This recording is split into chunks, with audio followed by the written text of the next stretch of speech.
So what made you join the Navy in particular? It's a really funny story because I was actually on my way to talk to the Air Force recruiter because my Uncle Joey had me sold on the Air Force has the best stuff, they're the best things going on. So when I went down to the recruiter's office, I'm searching for the Air Force recruiter. I can't find him anywhere. Now this should have been a good signal. Hey man, these guys don't work. I could have an easy streak, right?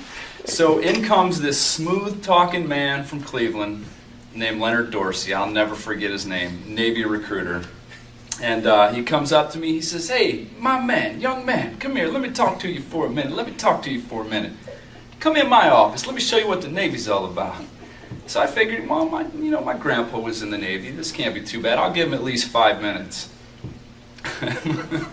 I ended up signing, 15 minutes later, signing up for the Navy.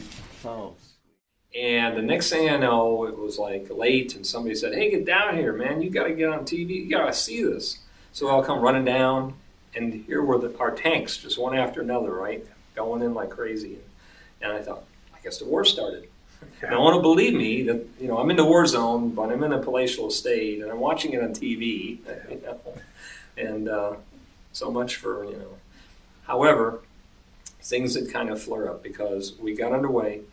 And the massive air assault that occurred, we were the very first shooters on the USS San Jacinto, as verified in the Guinness Book of World Records.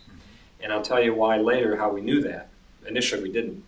But if you ever want to know what Armageddon's going to look like, I can tell you. When I came back home, of course, we weren't accepted very well.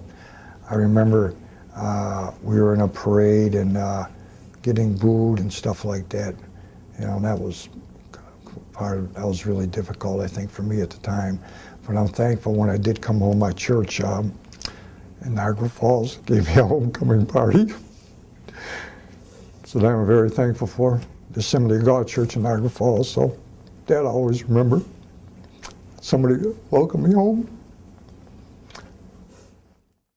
The Army taught me about honor. It taught me about the understanding of honor and what that really means down to the grassroots definition of it. And I can now take that in my career after the Army and say, as long as I'm honorable, as long as I am living honorably, and I am doing what I need to do from a position of honor, then all of the other core attributes of the Army follow along with me. And so there will be that loyalty, there will be that respect, there will be that selfless service, there will be that integrity.